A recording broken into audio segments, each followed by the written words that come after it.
intro. I got interested in lighting and textures working on my virtual museum and really enjoyed learning about all the little tricks you can do to really make it really pop in XR because textures and lighting really amplify the experience. So I have with me three amazing people who have done amazing things with lighting and textures. I have here Ada Rose Cannon, I have Kate Kim, and also Zach Capalbo. And I'll just start off by having each of you go over uh, just what do you do in WebXR, just real quick. Start with Ada, you're the All top right. list. So hi, I'm Ada Rose Cannon. I work at Samsung. We have a web browser called Samsung Internet, and I also work on the web standards for the WebXR device API in the W3C. And so I try and keep all that ticking along. Awesome. Kate. Hi, I'm Kite Kim of Third Axis, and I'm a former architect who designed interactive installations, architectural visualization, and I've since moved to co-found this company, Third Axis, with my co-founder Ian Petrarca, to develop XR content. We're a creative studio, and yeah, we make WebXR, AR, VR, and MR content. Awesome. And Zach? Hi, I'm Zach Capalbo. I make random little WebXR projects. My biggest little WebXR project is VRTeast, a WebXR app that lets you draw and paint textures onto 3D models. It lets you draw and sketch onto a 2D canvas. It does layers and custom brushes and spray paints and cameras and animations and a zillion other features, and growing by the day. Yeah, and definitely growing by the day, and see the updates on Twitter. And so for the three of you, you've done very different things with lighting and textures, and all kind of pushing the boundaries in different ways. So I was thinking about going over a particular challenge that you had in one of your projects, and then hopefully a solution to that and how you made it work. But we can start with Zach, because to go back through the list.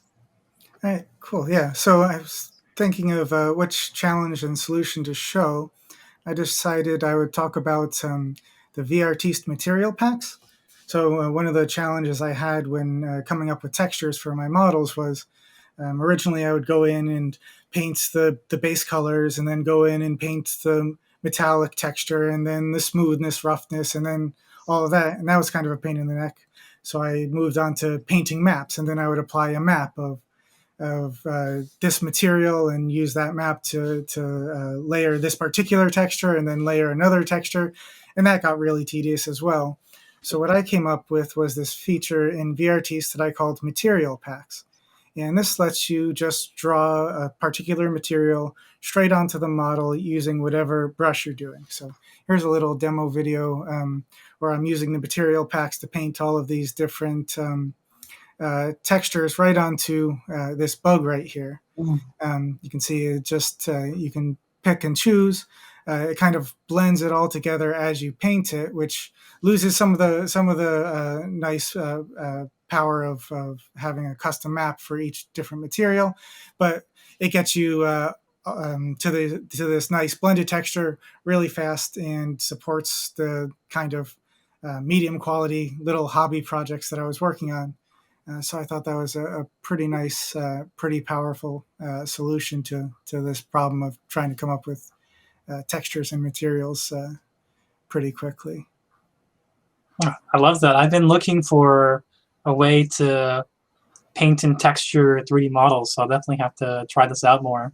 Yeah, mostly, people use something like Substance, and it's kind of a trek to keep on going back and forth between different softwares, and this is very nice WebXR solution to something that you should do in 3D. It's like when you're painting an actual model, like in architecture school. Sometimes we would make and paint maquettes, and this is the better version of that because it's not so cool. Exactly. One of the nice things about having a WebXR app for this too is you won't accidentally make it too big. Like in Blender, it's easy to make something with a zillion polygons, and then you try to bring it into to WebXR, and you can't bake the textures, you can't bake the shaders.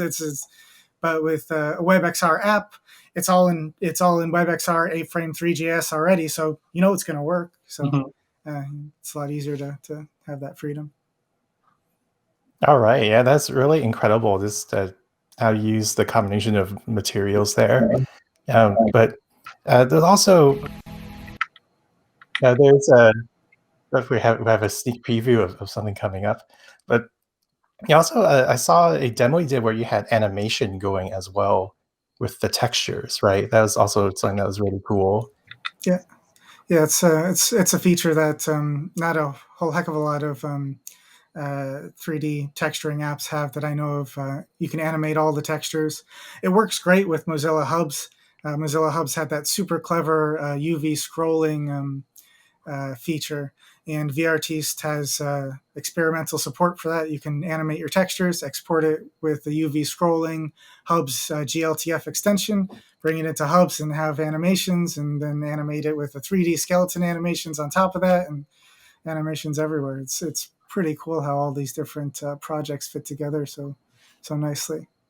Yeah, and when you demoed it in Hubs, there were literally gasps in the audience, like when they saw, like, wow, it's so cool. So awesome. We'll go on to Kitay's project and the challenge that you encountered with textures or lighting. Sure. Ben, could you play that video, please? Yeah, so I mean, for me, coming from the architectural visualization world, it's been difficult to get the kind of quality that I want in WebXR and have it run performantly in VR. And we all know that getting things to run at 90 frames per second is hard enough, let alone on a mobile device. So for me, some of the solutions that I've come up with, not really come up with, but have been utilizing, has been to use apps like Gravity Sketch here to make very complex models, design them in VR, and then bringing them in with PBR textures. We saw with that food example earlier, that was a photo scan. I've been using apps like Polycam to get, this is another scan example, to get really realistic lighting and shadows into WebXR and run very well. This is an AR too. And another trick that I sort of come up with that helps me get really realistic backgrounds and turn AR into more of a world building and environmental sort of thing like you see here is that I've been, since I come from the Unreal world, taking 360 shots of my different Unreal scenes and using those on like a custom UV mapped sort of squish sphere so that it looks like when you're in AR, you're in a fully immersive world. So it's not just an object placed, like next on my desk or in my living room, but it can have its own context as well. Oh, this actually has spatial audio. This one was kind of cool. This is an example of a photo scan rock with this wire that I sculpted in Gravity Sketch around it, and combining those two sorts of workflows into one. So that's kind of a different thing that I've also been doing, is mixing these all together to try to get a higher quality, but also sort of surreal output from that. And this is an example of virtual architecture inside of another one of these sort of photospheres. This is an HDRI backdrop. So I've been using lots of HDR Haven assets to basically composite these objects into a context and be able to use them in AR later. Oh, that is incredible. Oh, thank you. Yeah, it's like it's like a snow globe. Like you're inside like a snow globe, and it's yeah, exactly. That's what my co-founder kept on saying to me. He's like, it's just like a snow globe. Oh, yeah, and I've been baking, yeah, go for it. And baking ambient occlusion and light maps into the objects, especially in USDZ versus GLTF, has been super hard because of how they are limited to the ways that you can tile textures in the UV channels. Like USDZ doesn't support multiple UV channels, if I'm not mistaken, or the environment that you put it in doesn't really know how to use that. So if you're going to use baked lighting, normally putting that on a second UV channel, it doesn't always work the way that you'd expect it to in model viewer, in A-frame, in USDZ. Like you're going to have to run the gambit and make different versions for everything. So that part has been a challenge, but it is probably the right thing to do to create different models for different devices. And this is another baked lighting example that was with colored lights. And baking lighting, for some reason, in like open air contexts, with lights in Blender is super hard. So I've been using emissive lights instead, like cranked up super high in their intensity, and kind of closing things in to a sort of bubble to get more indirect lighting, and that's produced results like this. Yeah, I really like the smooth gradients. This has been a sort of my recreation of Richard Serra and like James Turrell, these two artists' environments into one sort of baby that takes this baked lighting and tries to use all these different colored lights and create all this softness. I'm used to working with more generative lights and dynamic lights and software like Unreal, so it has been a challenge to definitely figure out how to bake. And I don't know if you have used Blender's baked lighting system, but it doesn't work super well. It's just very clunky, so I've ended up using various plugins for different ways of baking, you know, AO maps, light maps, and getting good quality bakes from that instead of using Blender's built-in internal stuff. Oh, this video is kind of long. We can skip through this more. Oh yeah, this one, maybe we'll save this for later. We can just stop this here, Ben, and I'll share the screen later so everyone else can talk. All right. All right. So, Ada, what is one of your projects which had an interesting texture or lighting challenge? Oh, we lost her.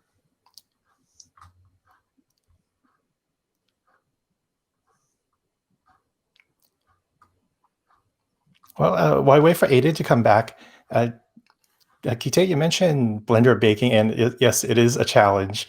I think it helps you start out from the basic cube with different textures and work up from there into the soft lighting. Oh, Ada's back. Awesome. Yeah, Yeah, about so that. no problem. What is your challenge that you approached with a WebXR and textures and So- lighting? Hopefully this works if you can see it. It's probably easy to make me full screen if you can. There we go. So yeah, this is so what I've been working on recently, which is implementing real-time lighting and shadows using the WebXR lighting estimation API as a feature for A-frames, so that it's something that you can just like turn on and it works. So the shadows are dynamic, as you can see, they're not baked. And it's based upon the lighting in my environment, which at the moment looks pretty fake because I have a bunch of studio lights around me. So it's not the typical lighting to have in your home. But as you can see, it's estimated the light direction correctly. It's generated the environment map for my environment from the WebXR API, which is what's being reflected on this torus over here. If I move closer, you can just about see like some of the rest of my room. And it's casting shadows on the floor as well, where it is. Like if I reposition it, you can see a bit better. It's casting a shadow on the floor. And yeah, this is actually where I develop. So I have this small strip of floor I can test augmented reality stuff on, but it works. But yeah, so that's kind of what I've been working on. It's been a bit of a challenge to implement. Like you kind of have to get like deep in the guts of 3JS in order to actually use it. And I'd like to say, yeah, you can try it out today. It works. Unfortunately, it just broke. Like a couple of days ago, there was some updates and stuff isn't quite working excellently yet, but it'll be working again in A-frame very soon as I fixed it and made the pull request. But yeah, that's good. It's a really cool feature, and it's if you want to read up about it in the A-frame docs, if you look under the latest documentation for the background component, and that has all the information about like turning it on, and that generates the environment map in virtual reality by doing a cube camera single render of what the scene looks like when it starts, which is like, it's super lightweight, and it's like the minimum viable product for like reflections in virtual reality. Like, it's not a perfect reflection, but it makes reflective surfaces seem so much better than before.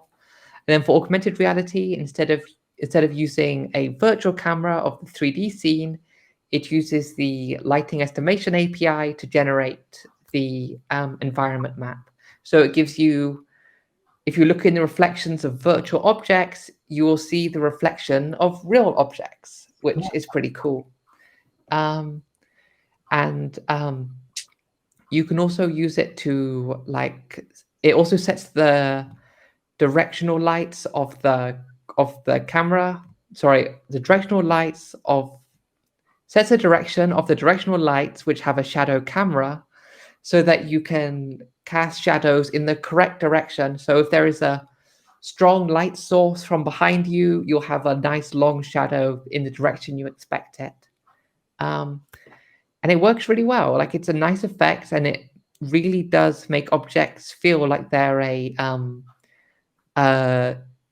accurate part of the real environment. And it's kind of cool running it under like a particular color light and then turning on a different light, or doing it in like a semi-lit room and then turning on the light and then watching the lights on the object update. It's kind of neat. If you want to try it out, I have I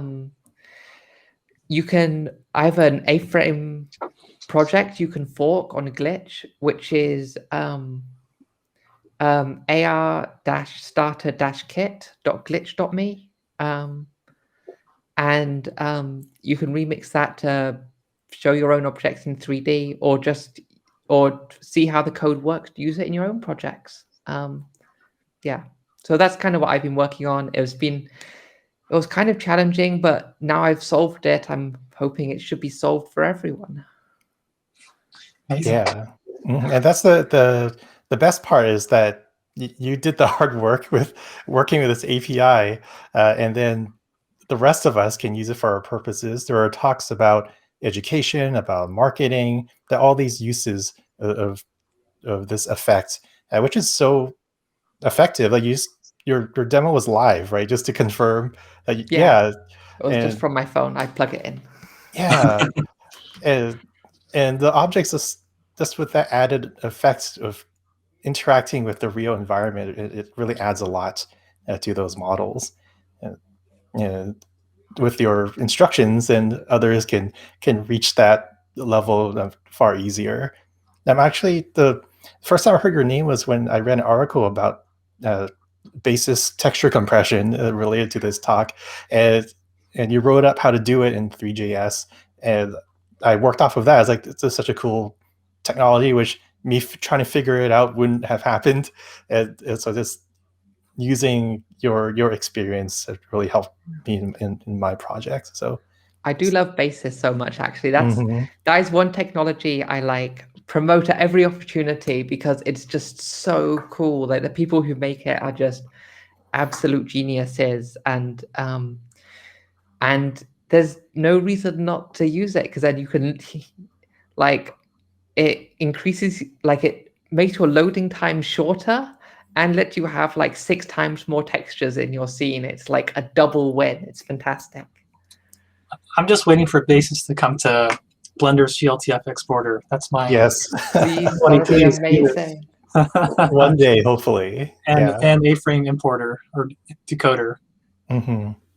But I find this is not related to Basis, but I find that also just compression in general, especially Draco compression and mesh opt, like both of these make a huge difference on file size. But I think really Basis is the one that's going to change the game, because I mean, for architecture, and mostly my stuff is like photoscancel architecture, so they use 4K, 8K maps. Please, somebody add Basis. Let me save on this file size. I love Draco compression. It's really useful. Unfortunately, my favorite way of coloring like 3D models is by using vertex shading. And whenever I export it from Blender with vertex shading, it always breaks on the other side, and it's just a real shame.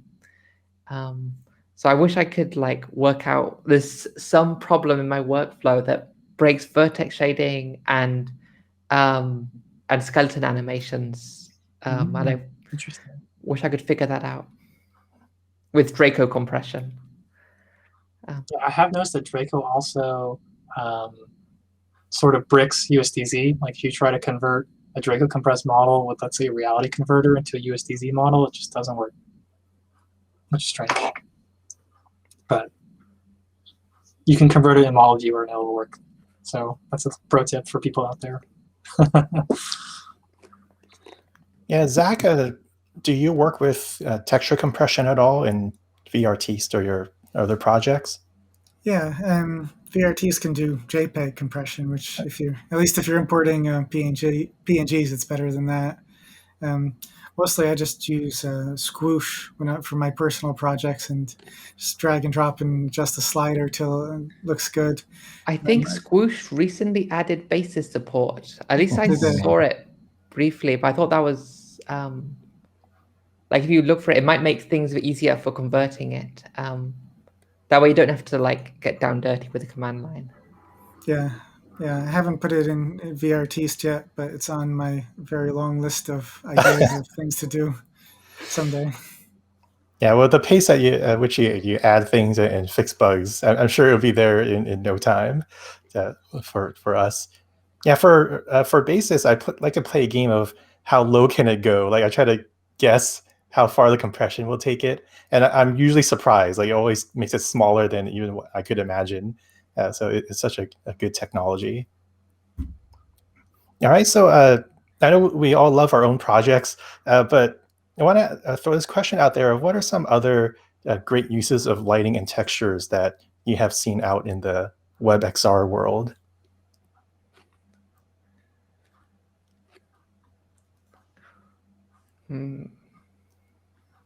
I can add one before someone takes mine, which is this game called Ned Snow, which is like a stealth game. It's in the Construct arcade, and it's a being stealth. You're trying to hide from a spotlight that this robot is casting, and the rest of the scene is very dark.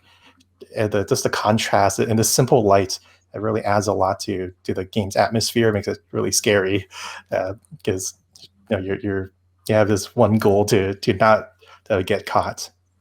So that's something I saw recently. Is that like an actual light source in the game, or is it like a cone with an alpha texture or something? That's a good question. I don't know. I can't tell just from looking at it in the game. I would say for me, one example that I thought was really good was Secret Sky. I don't know if any of you went to that, but that was like a Porter Robinson music festival in WebXR. And I was looking up how they did some of the rendering, because they got some great sort of low-level fog going around people's feet. And I think it was actually like a giant video texture or something like that that was playing, right at the foot level. So it looks like kind of smoke is on the ground, like Halloween spooky house sort of style. And they could change the color of that material based upon the lighting of the stage, or because the musicians were being streamed in over video. So whatever the average color of that video was being shown in the fog. I was like, oh, such a good trick. That's amazing. That's really clever. I love all these sort of 90s or early 2000s game devs tricks, and I'm trying to bring some of those to WebXR too. I saw that one. I was like, oh, these people play games. They know what's up. I used to do like developer on this. I used to develop some stuff for the PlayStation 3, like some of the themes, and it was an engine that was really restricted. So like a lot of the tricks I would do there, I've been like bringing like the same sort of things you need to do in the web to try and like make the most out of like every CPU cycle. Yeah. Actually, I'm gonna answer the question actually. So the thing which like I saw recently, which kind of took my breath away, was the demo which you tweeted out earlier, where as you move around the scene, you update the tone that you of the camera match the scene. I was thinking that's so perfect, because the thing that always bugged me is that like so many scenes, you kind of want to set the like maximum brightness level so they're not always blowing out or going too dark. But then if you go from like a light area to a dark area, you want to retone stuff so that things look good. And I was trying to think of how to do that, and I saw your demo. I was just like, fantastic. That's exactly the kind of thing you need when you have like more than one environment that you want your users to be in.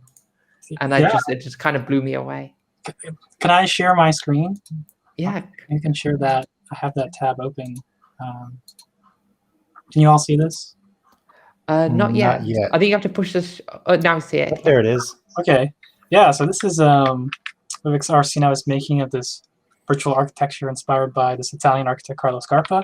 But this all has baked lighting in it, ambient occlusion, and sort of this giant tower that I call the Nexus. But yeah, with this one, part of the problem that I had was baking these light maps. The outside came out too dark, and of course you kind of want to have more dynamic lighting throughout your environment. So now when you go inside a space like this, it dims the exposure. So you kind of get this feeling that you're actually inside of so good. like a very lit cathedral or something like that. And this is actually that trick I was talking about with the alpha mask plane to make this God ray.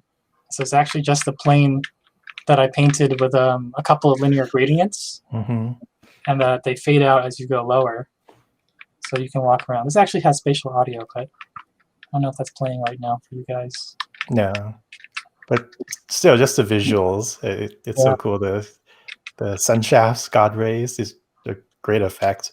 So this one's actually very simply mapped to the z-axis right now. So as the farther you go this way, it gets darker. And then as you approach it, it gets brighter. Eventually, I would like to map this to sort of collision boxes that would blend the tone mapping value. But yeah, this uses a version of 3JS's, I think it's ACES tone mapping exposure gradient to get this effect, yeah. So this is all baked lighting using light maps baked from Blender and AO maps baked from Blender as well. So is that a post-processing effect? For which part? The exposure compensation. Technically no, it's just adjusting. Well, I guess it is actually at the end of the day, but it's adjusting 3JS's built-in exposure parameters, which I think is in the shader, but I don't remember off the top of my head. All right, cool. Yeah. I'm definitely stealing that trick. It's amazing. It works really well when you walk over somewhere here like this. It's all dark and moody.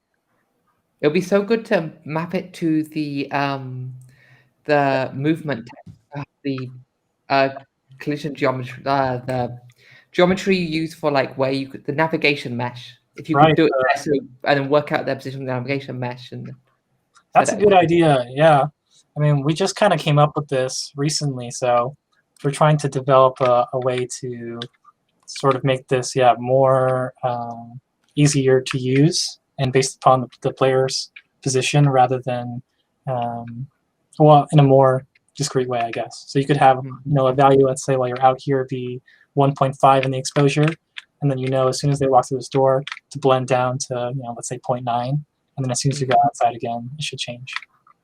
But we're getting there. That's one of our tricks. Awesome. Right. Well, that's a good one to leave on. Kent's here. Yes. Hello. I'm going to jump in and thank you all for. I promised that you guys would be doing a deep dive into the weeds, and you did not disappoint. It's actually a lot of really amazing demos and stuff that kind of taking the aesthetics and the lighting and the textures up to the next level for WebXR. So really exciting to see some of the different prototypes and demos that you all are working on. So thanks for doing that little share and tell and little geek out session. That was a lot of fun. So thanks everybody. Thanks so much for having us.